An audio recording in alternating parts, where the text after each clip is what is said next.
அனைவருக்கும் வணக்கம். பத்மாவதி கிச்சன் சேனலுக்கு உங்களை அன்புடன் வரவேற்கிறேன். நம்மளுடைய சேனலில் எளிமையான கோயில் வழிபாடு, தாந்திரிக பரிகாரம் தான் போடுறோங்க. இந்த சேனலை சப்ஸ்கிரைப் பண்ணி வச்சுக்கோங்க. பக்கத்தில் இருக்க பெல் பட்டனை கிளிக் பண்ணி வச்சுக்கோங்க. நாங்கள் போடுற ஒவ்வொரு வீடியோவும் உங்களுக்கு உடனுக்குடன் அப்டேட் ஆகிட்டு இருக்கும். வாங்க வீடியோக்குள்ளே போகலாம். அதாவது பிரம்ம முகூர்த்த வழிபாடு செய்வதனால நமக்கு என்னென்ன நன்மைகள் கிடைக்கும்னா, நம்ம என்னென்ன விரும்பி கேட்கமோ அந்த விஷயங்கள் எல்லாம் ஒவ்வொன்றா நமக்கு வாழ்க்கையில் நடக்குங்க.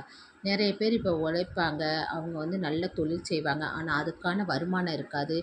அப்போ அந்த சூழ்நிலை உள்ளவங்கனாலும் சரி, நிறைய பேர் பரீட்சை எழுதியிருப்பாங்க, கவர்மெண்ட் வேலை கிடைக்கணும்னு நினைப்பாங்க, வீடு கட்டணும்னு நினைப்பாங்க, கட்டிகிட்டு இருக்க வீடு பாதியில் நின்று இருக்கும், அதை எப்படி திருப்பி எடுத்துக்கிட்டேன்னு நினைப்பாங்க. இப்படி ஒவ்வொருத்தருக்கும் ஒவ்வொரு பிரச்சனைகள் இருக்குங்க. எந்த பிரச்சனைகள் இருந்தாலும் நம்ம கோயில் வழிபாடு செய்கிறோம், நிறைய தாந்திரிக வழிபாடு செய்கிறோம், எல்லாம் செஞ்சிட்டும் கூட அதில் பலன் நமக்கு பைய தான் கிடைக்கி அப்படின்னு நினைக்கிறவங்க யாராக இருந்தாலும் இந்த பிரம்ம முகூர்த்த வழிபாடை தொடர்ந்து 48 நாள் செஞ்சு வரும்போது அவங்களுக்கு எந்த ஒரு விஷயமும் சக்ஸஸ் ஆகுங்க. ஏன்னா இந்த பிரம்ம முகூர்த்தம்னு சொல்கிறது டெய்லி காலையில் 4 to 5:30 இருக்குங்க. அது சூரிய உதயத்துக்கு 1:30 மணிக்கு முன்னக்கூட்டின்னு கணக்கு சொல்லுவாங்க. அந்த 4 மணிலேருந்து 5:30 மணிக்குள்ளே நம்ம எந்திரிச்சு குளிக்க முடிகிறவங்க குளிச்சுட்டு, பூஜை ரூமில் தான் நம்ம விளக்கேற்றி வழிபடுறோம் அப்படின்னு நினைக்கிறவங்க குளிச்சுட்டு பூஜை ரூமில் 5 விளக்கு ஏற்றுங்க. 5 விளக்குனா இப்போ குத்து விளக்குலேயே 5 முகம் இருக்குன்னா அதுலேயே 5 திரி போட்டு நீங்கள் நெய் ஊற்றி விளக்கேற்றிக்கலாம். இல்லை ஒரே ஒரு குத்து விளக்கு இதுதான் இருக்குது, ஒரு முகம் உள்ள குத்து விளக்கு தான் இருக்குன்னா 4 அகல் விளக்கு எடுத்து அந்த அகல் விளக்கில் நெய் ஊற்றி பஞ்சு திரி போட்டு 5 கணக்கு கொட்டி அப்படியே ஏற்றிக்கலாம்.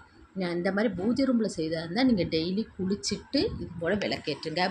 வாசல்லாம் இப்போ இந்த காலத்தில் வாசல்லாம் திறந்து 4 to 5:30 மணிக்கெலாம் நம்ம அதெல்லாம் செய்ய முடியாது. வாசல் திறந்து தொளிச்சு கோலம்லாம் போடணுமானா அதெல்லாம் நடக்காது. ஏன்னா இப்போ வெளியிலலாம் அவ்வளோ பயமான ஒரு சூழ்நிலை, கதவை திறந்து வச்சாலே பயம். அப்போ என்ன செய்யுங்க, பூஜை ரூமில் செய்தா இருந்தால் பூஜை ரூமில் மாத்திரம் நல்லா தொடச்சிட்டு அங்கே ஒரு சின்னதாக கோலம் போட்டு நீங்கள் விளக்கேற்றி உங்களுக்கு என்ன தேவையோ அதை மனசார உட்காந்து தியானம் மாதிரியே உட்காந்து கடவுள்கிட்ட வேண்டினா போதும். அப்படி சரி எனக்கு நான் பூஜை ரூமில் காலையில் எனக்கு விளக்கேற்ற முடியாது, டெய்லி குளிக்க முடியாது அப்படின்னு நினைக்கிறவங்க ஏதாவது ஒரு இடத்த தேர்ந்தெடுத்துக்குங்க. அந்த இடத்துல விளக்கேற்றுங்க. அந்த இடத்துல 48 நாள் விளக்கேற்றுங்க. அந்த சமயத்தில் நீங்கள் குளிக்கணும்னு கூட இல்லை, நல்ல சுத்தமாக இருக்கீங்கன்னா நீங்கள் ப்ரெஷ் பண்ணிவிட்டு கை கால் முகம்லாம் கழுவிட்டு கூட நீங்கள் விளக்கேற்றலாம். அது தப்பில்லை. ஆனால் பூஜை ரூமில் விளக்கேற்றும் போது தான் நம்ம குளிச்சுட்டு விளக்கேற்றணும்.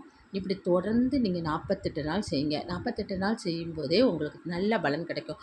ஒரு 12 நாள் செய்யும்போதே உங்களுக்கு உங்களுடைய வாழ்க்கையில் மாற்றங்கள் நிகழ்ந்து உங்களால் உணர முடியும். ஏன்னா இந்த பிரம்ம முகூர்த்த நேரம் தாங்க நம்ம பொதுவாக அமைதியாக இருக்கிற நேரம் மாத்திரம் இல்லை, எல்லா தெய்வங்களும் அந்த சமயத்தில் நமக்கு அருள் பாவிக்கும்னு சொல்லுவாங்க. அதாவது இது படைக்கும் நேரம், அதாவது பிரம்மாங்கிறவர் படைக்கிற நேரம் அப்படின்னு தான் நம்ம புராணத்திலே கேட்டிருக்கோம்.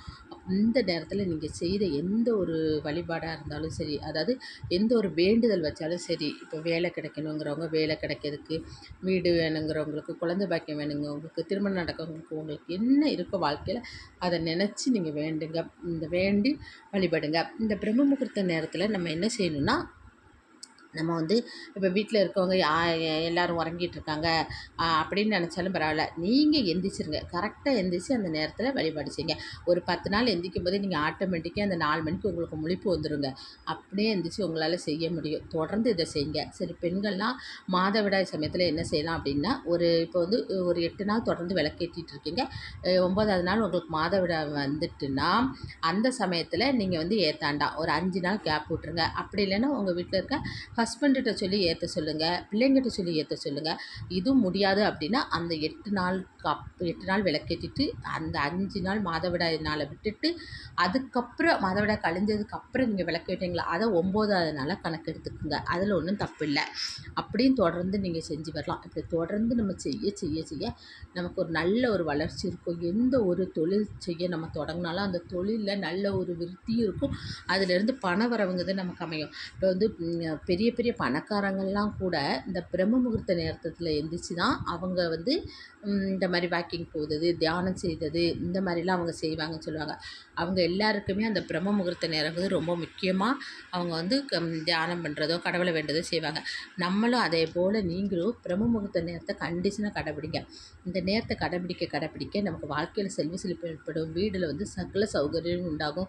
நீங்கள் செஞ்சு பாருங்கள், உங்களுக்கே கண்கூட தெரியும். தொடர்ந்து இந்த வழிபாடை செஞ்சு உங்களுக்கு சகல வித சௌபாக்கியங்களும் உண்டாகட்டும்னு நானும் இறைவனை வேண்டிக் கொள்கிறேன். இந்த வீடியோ பிடிச்சிருந்தா லைக் பண்ணுங்கள், ஷேர் பண்ணுங்கள், சப்ஸ்கிரைப் பண்ணுங்கள்.